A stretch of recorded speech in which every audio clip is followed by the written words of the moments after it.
தனது எழுச்சி பயணத்திற்கு வானளாவிய வெற்றியை தந்து பெரும் ஆதரவை தொடர்ந்து வழங்கி வரும் தமிழக மக்களுக்கு மனமார்ந்த நன்றிகள்.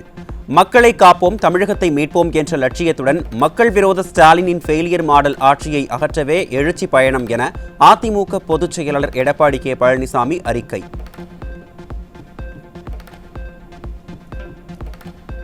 ஜூலை 7 கோவை மாவட்டம் மேட்டுப்பாளையம் தொகுதியில் தொடங்கிய எழுச்சி பயணம் ஜூலை 25 புதுக்கோட்டை மாவட்டம் விராலிமலை தொகுதி வரை நிறைவு செய்துள்ளேன். அதிமுக பொதுச் செயலாளர் எடப்பாடி கே பழனிசாமி அறிக்கை.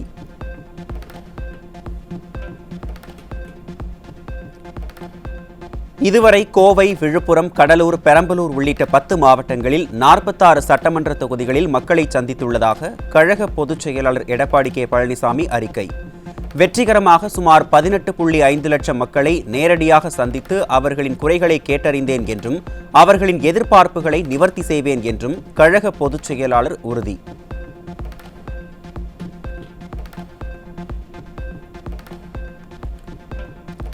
திமுகவின் உருட்டுகளும் திருட்டுகளும் உண்மைக்காக உரிமைக்காக என்ற நம் இயக்கத்தின் சார்பில் புதிய பிரச்சார திட்டம் தொடக்கம். மக்களின் ரத்தத்தை உறிஞ்சிக் கொண்டிருக்கும் மக்கள் விரோத ஸ்டாலின் ஆட்சியை வீட்டுக்கு அனுப்ப மக்கள் முடிவு செய்து விட்டார்கள் என்று கழக பொதுச் செயலாளர் அறிக்கை.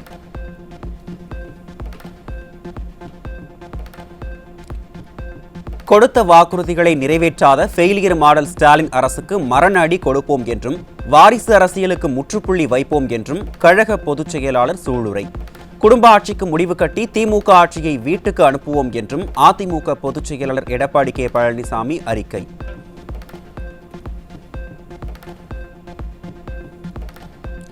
ராமநாதபுரம் சமஸ்தானத்தின் இளைய மன்னர் ராஜா நாகேந்திர சேதுபதி அதிமுகவில் இணைந்தார்.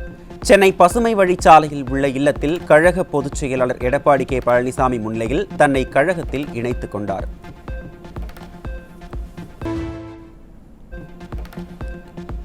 அதிமுக பொதுச் செயலாளர் எடப்பாடி கே பழனிசாமி சிவகங்கை மாவட்டத்தில் இன்று எழுச்சி பயணம் மேற்கொள்கிறார். மக்களை காப்போம், தமிழகத்தை மீட்போம் என்ற உன்னத நோக்கத்தை லட்சியமாக கொண்டு எழுச்சி பயணம் மேற்கொள்ளும் பொதுச் செயலாளர்.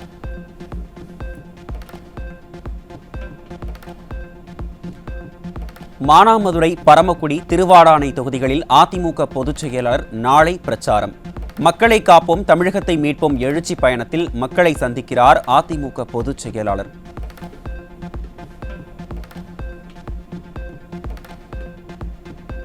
நாமக்கல் மாவட்டம் குமாரபாளையம் பகுதிகளில் காவிரி வெள்ள நீர் பாதிப்பு பகுதிகளை நேரில் சென்று ஆய்வு செய்தார் முன்னாள் அமைச்சரும் குமாரபாளையம் சட்டமன்ற உறுப்பினருமான தங்கமணி. பாதிக்கப்பட்ட மக்களிடம் குறைகளை கேட்டறிந்து உணவு வழங்கியதுடன் முன்னெச்சரிக்கை நடவடிக்கை மற்றும் பாதுகாப்பு நடவடிக்கையை தீவிரப்படுத்தும்படி அதிகாரிகளுக்கு உத்தரவிட்டார்.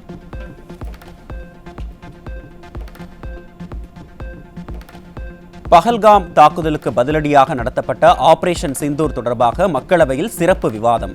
இந்திய ராணுவம் துல்லிய தாக்குதல் நடத்தியதாக மக்களவையில் பாதுகாப்புத்துறை அமைச்சர் ராஜ்நாத் சிங் விளக்கம்.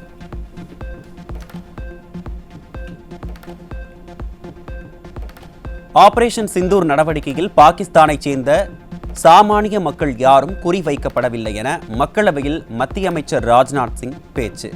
பாகிஸ்தான் ஆதரவு தீவிரவாதிகள் பஹல்காமில் அப்பாவி மக்களை கொன்றனர் என்றும் ஆபரேஷன் சிந்தூர் நடவடிக்கையின் போது 100 பயங்கரவாதிகளும் அவர்களுக்கு ஆதரவு அளித்தவர்களும் கொல்லப்பட்டதாகவும் மத்திய அமைச்சர் தகவல்.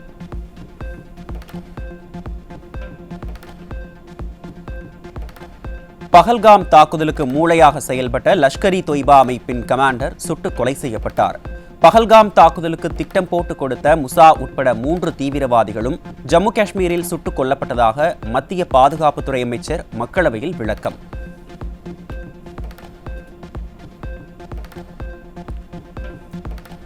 செங்கல்பட்டு மாவட்டம் பொத்தேரியில் உள்ள தனியார் பல்கலைக்கழகத்தில் படித்து வரும் கேரளா மாணவியிடம் பாலியல் சீண்டலில் ஈடுபட்ட காவலாளி பிடிபட்டார். ஸ்டாலினின் ஃபெயிலியர் மாடல் ஆட்சியின் ஏவல் துறை மீது சிறிதும் பயமில்லாததால் பெண்களுக்கு எதிரான பாலியல் வன்கொடுமைகளில் சாதாரண மனிதர்கள் கூட துணிந்தே செயல்படுவதாக மக்கள் குற்றச்சாட்டு.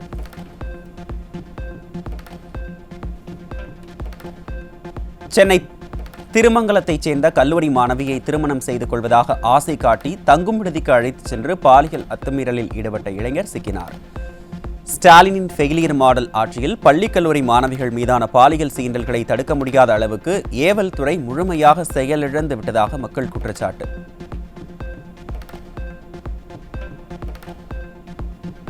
காஞ்சிபுரம் அருகே இளம்பெண்ணை பாலியல் வன்கொடுமை செய்து கொலை செய்த வழக்கில் பெயிண்டர் ஒருவர் சிக்கினார். ஸ்டாலினின் ஃபெயிலியர் மாடல் ஆட்சியில் திறனற்ற காவல்துறையை கண்டித்து திமுக மற்றும் விசிக கட்சியினர் போராட்டம்.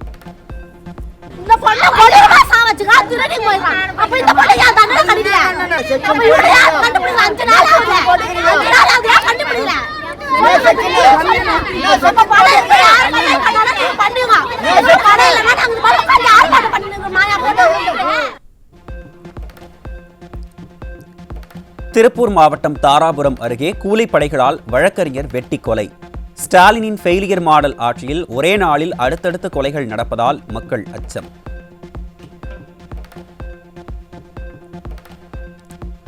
திருநெல்வேலியில் பட்டியல் இன இளைஞர் கொடூரமாக வெட்டி கொலை செய்யப்பட்ட வழக்கில் பிடிபட்ட சுர்ஜித்தின் தந்தை தாயான உதவி காவல் ஆய்வாளர்கள் குற்றவாளி பட்டியலில் சேர்ப்பு.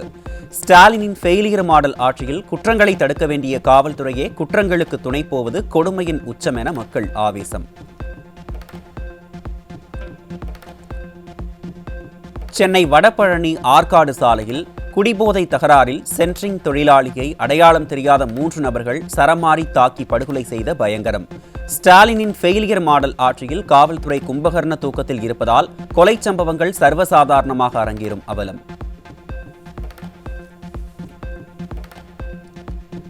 திருச்சி மத்திய சிறையில் துணை ஜெயிலரை 4 கைதிகள் தாக்கி அராஜகம்.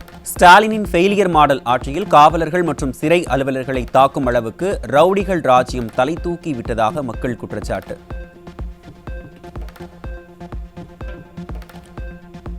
தஞ்சாவூரில் திமுக மாவட்ட அலுவலகம் 34,46,000 ரூபாய் சொத்து வரியை பாக்கி வைத்து மாநகராட்சியை ஏமாற்றி வந்தது அம்பலம். மக்கள் மீது வரிமேல் வரியை உயர்த்தி திக்குமுக்காட வைக்கும் ஃபெயிலியர் மாடல் ஸ்டாலின் அரசு தனது சொந்த கட்சியின் அலுவலகத்திற்கான வரியை செலுத்தாமல் ஏமாற்றுவது நியாயமா என மக்கள் கேள்வி.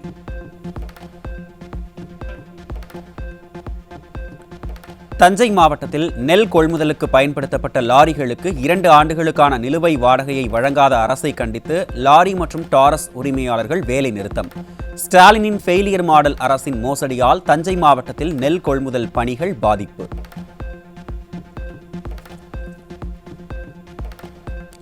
சென்னை உள்ளிட்ட பல பகுதிகளில் போக்குவரத்திற்கு தேவை இருந்தும் ஸ்டாலினின் ஃபெயிலியர் மாடல் அரசின் மெத்தன போக்கால் தமிழ்நாடு மினி பேருந்து திட்டம் 2.0 தோல்வி.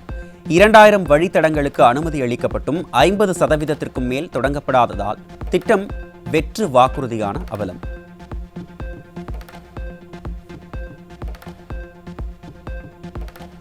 செங்கல்பட்டு மாவட்டம் திருப்போரூர் அருகே மாம்பாக்கம் ஊராட்சி துணைத் தலைவர் தேர்தலை புறக்கணித்த திமுக கவுன்சிலர்கள்.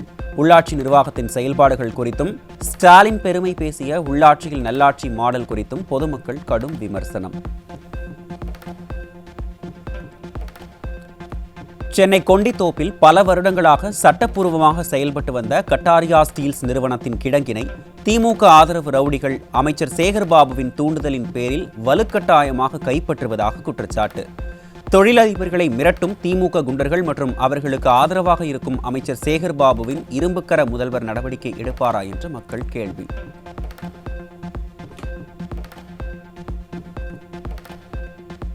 சென்னை ஓட்டேரி ஸ்டாரண்ட் சாலையில் இஸ்லாமியர்கள் வசிக்கும் பகுதியில் இருசக்கர வாகனத்தில் வந்த அடையாளம் தெரியாத நபர்கள் நாட்டு வெடிகுண்டு வீசிச் சென்றதால் பரபரப்பு.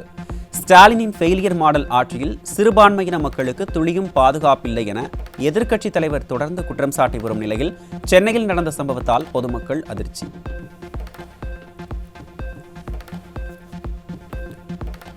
சென்னை மாநகராட்சி அம்பத்தூர் மண்டலத்தில் தூய்மை பணியை தனியாரிடம் ஒப்படைத்ததை கண்டித்தும் பணி நிரந்தரம் கோரியும் 4 நாட்களாக உண்ணாவிரத போராட்டத்தில் ஈடுபட்டுள்ள பெண்கள். அவ்வப்போது தூய்மை பணியாளர்களுடன் உணவருந்துவது போல் போட்டோஷூட் நடத்தும் முதல்வருக்கு தனியார் மயமானது குறித்து தெரியாதா என்று மக்கள் கேள்வி.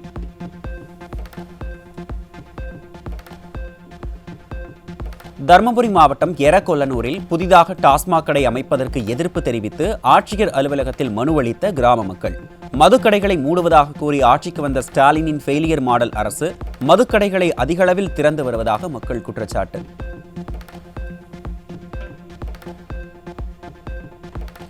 தமிழ்நாட்டில் ஆகஸ்ட் 2ஆம் தேதி வரை சில இடங்களில் மழைக்கு வாய்ப்பு. சென்னையில் இன்று லேசான மழைக்கு வாய்ப்பிருப்பதாக வானிலை ஆய்வு மையம் தகவல்.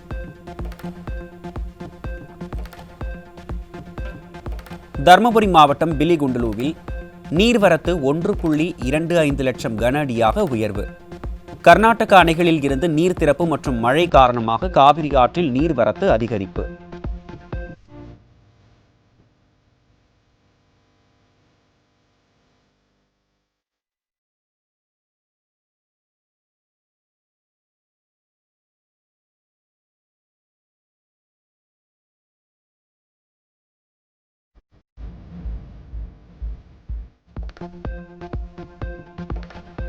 காவிரி ஆற்றில் கரை புரண்டோடும் வெள்ளம்.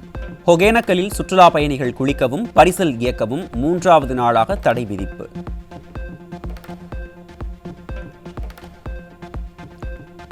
சேலம் மாவட்டம் மேட்டூர் அணைக்கு நீர்வரத்து வினாடிக்கு 1,500,000 கனஅடியாக உயரும் நிலையில் அணையில் இருந்து 1,10,500 கனஅடி நீர் வெளியேற்றம்.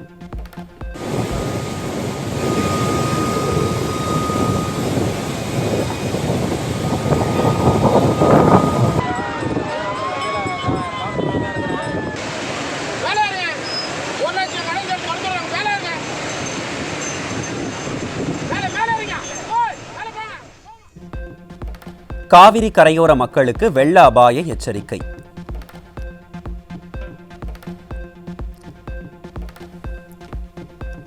ஈரோடு மாவட்டம் பவானி நகராட்சிக்குட்பட்ட காவிரி கரையோர பகுதிகளில் குடியிருப்புகளை சூழ்ந்த வெள்ளம். ஸ்டாலினின் ஃபெயிலியர் மாடல் அரசின் நிர்வாகம் கண்டு கொள்ளாததால் தாங்களாகவே பரிசல் மூலம் பாதுகாப்பான இடங்களுக்கு செல்லும் மக்கள்.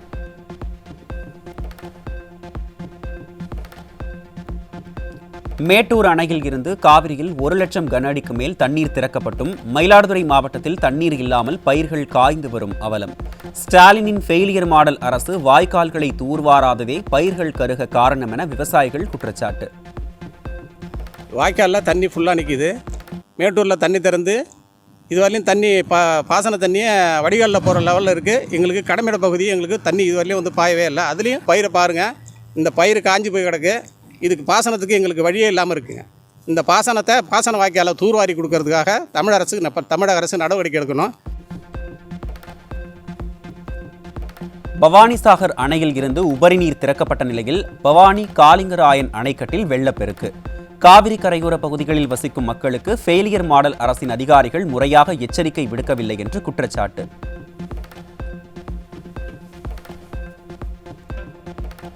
ஸ்ரீஹரிகோட்டாவில் இருந்து வரும் புதன்கிழமை மாலை விண்ணில் ஏவப்படுகிறது இஸ்ரோ மற்றும் நாசா இணைந்து உருவாக்கியுள்ள நிசார் என்ற நவீன செயற்கைக்கோள். இந்த ராக்கெட் உலகம் முழுவதும் பேரழிவுக்கான முன்னறிவிப்பு, புவியியல் ஆய்வுகள், சுற்றுச்சூழல் கண்காணிப்பு மற்றும் விவசாயத்துறைக்கு பெரும் பயன் அளிக்கும் என தகவல்.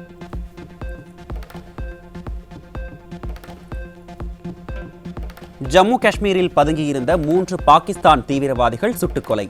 பஹல்காம் தீவிரவாத தாக்குதலில் ஈடுபட்ட தீவிரவாதிகளை ஆபரேஷன் மகாதேவ் என்ற பெயரில் களையெடுக்கும் இந்திய ராணுவம்.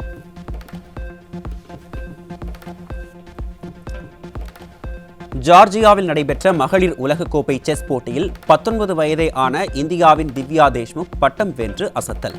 மகளிர் உலகக்கோப்பை செஸ் தொடரில் இந்திய வீராங்கனை ஒருவர் வெல்வது இதுவே முதல் முறை.